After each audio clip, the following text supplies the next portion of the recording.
এই গোলাপটা হচ্ছে স্পেশাল আমার মামিমার জন্য, সঞ্জনার জন্য, কারণ ওর হচ্ছে তোমার ফেসবুকে 5,000 কমপ্লিট হয়ে গেছে, আর এদিকে তোমার ইউটিউবে 15,000 কমপ্লিট হয়ে গেছে। আর ওকে গোলাপ মানে ওর গোলাপ খুব পছন্দ ফেভারিট, তাই আমার আর ওর তরফ থেকে আমাদের দুজনের তরফ থেকে এটা হচ্ছে সারপ্রাইজ গিফট। ও জানে না, ঠিক আছে?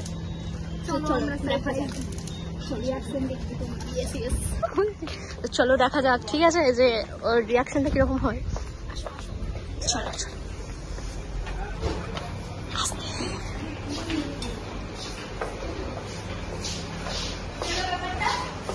কিছু নয়, একটু দরকার ছিল।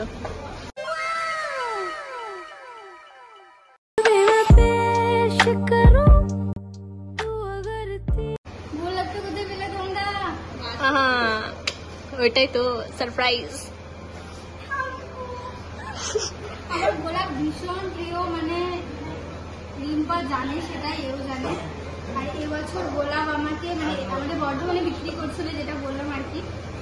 আমি শুটের জন্য ভেবেছিলাম যে শুটের জন্য কিছু গোলাপ আনাবো, কিন্তু এরা যে আগে থেকে এত বড় প্ল্যান করে বসে রয়েছে জানি না। Thank you so much. আমি বাদ, তুমি না বাদ না, যাও।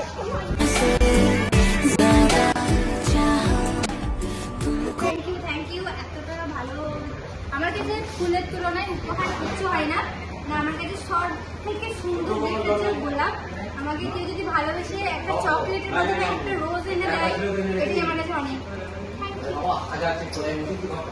তো তোমাদের সারপ্রাইজটা কেমন লাগলো কমেন্টে অবশ্যই জানিও। আমাদের রিম্পা আমার ইউটিউবে যে 15,000 সাবস্ক্রাইবার কমপ্লিট হয়েছে বলে রিম্পার বোন দুজন মিলে আমাকে গোলাপ গিফট করেছে। হ্যাঁ, আর এত ফরম টানে না সৃষ্টি জানা। আর ওয়েট আর আমার ফেসবুকে কি 10,000 কমপ্লিট করতে যাচ্ছে, আমাকে রিম্পা বলেছে একটা 15 প্রো গিফট করবে। 15 প্রো আমি কিডনি দিতে রাজি আছি, অসুবিধা আমার কিছু নেই।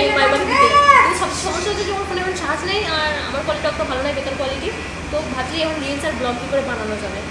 আমাদের হচ্ছে ফটোশ্যুট, আর এখানে চলছে সঞ্জনার ফটোশ্যুট, ওটা হচ্ছে আমাদের ক্যামেরাম্যান।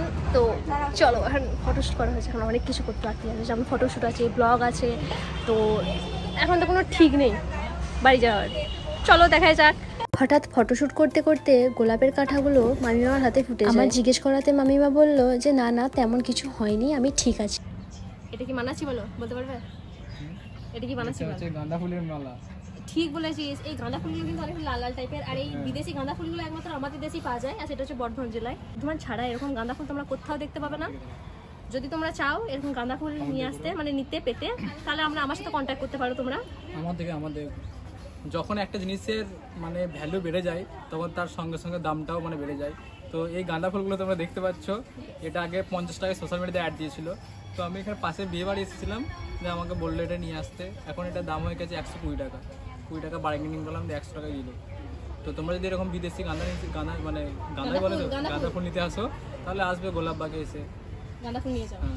আর আমি এখন একটা মানে 1 থোকা গোলাপ থেকে নিয়ে কিছুটা আমি বানাচ্ছি, এটা একটা ব্রেসলেট গাঁদা ফুল থেকে নিয়ে, সরি, যেটা আমাকে গিফট করবি, যেটা আমি এখন হাতে পরবো। আর আমার সাথে সাথে এখন অনেকে আছে আর পরবে। ওইদিকে একজন বিজি আছে, ওইদিকে একজন বিজি আছে,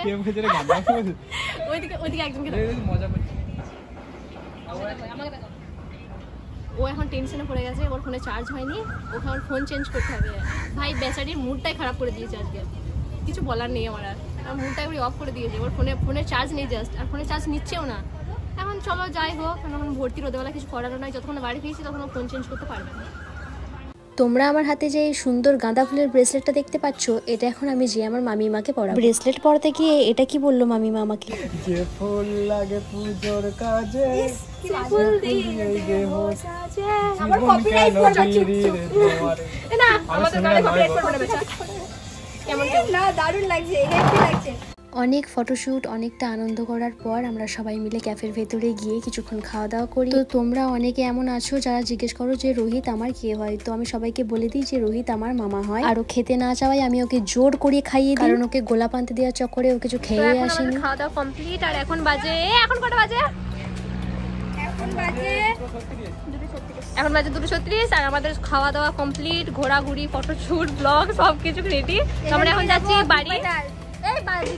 আমরা কিন্তু বাড়ি যাবো। কেন টাইম হবে তো তোমার বিগ বসের মতো। 5 মিনিট, আমার একটু কাজ আছে, বিগ বসের কাজ মিটিয়ে চলে যাব। আর আমাকে রিম্পা কত সুন্দর হাতে এটা বানিয়ে দিয়েছে, গরমে মরে যাচ্ছি, এই ফ্যানটাকে নিয়ে হাতে করে ঘুরতে হচ্ছে আমাকে। সব থেকে বড় জিনিস, হ্যাঁ কাজ প্রফেশন সব কিছু সাথ দেবে, সব কিছু থাকবে, কিন্তু এই ফ্যামিলির সাথে সব সময় তো বেরোনো হয় না। আর এক প্রকার বলতে গেলে আমরা সব ফ্যামিলি মেম্বার সেখানে। মাথা থাকালবো না, দাঁড়াও। ও না, কোনো সমস্যা নেই, নিলেও নাও নিলেও নাও। তো যাই হোক, ভালো লেগেছে টাইম কাটিয়ে, ইনশাআল্লাহ আবার নেক্সট কোনো একদিন প্ল্যান করে যাবো সবাই। একদম, মানে কাজের সময় বের করা হয় না যে একসাথে বেরিয়ে আমরা ব্লগ বানাবো, একসাথে বেরিয়ে অনেকটা এনজয় করবো। বিগ বাজারে গিয়ে পৌঁছানোর পর আমরা যাই ওয়াও মোমোতে, এবং ওখানে আমি কিছু মোমোজ নিই নিজের বোনের জন্য, কারণ ওর এক্সাম থাকায় ও আমাদের সাথে আজ আসতে পারেনি, তাই ওর জন্য আমি মোমো নিয়ে নিই আর বাড়ির দিকে রওনা দিই।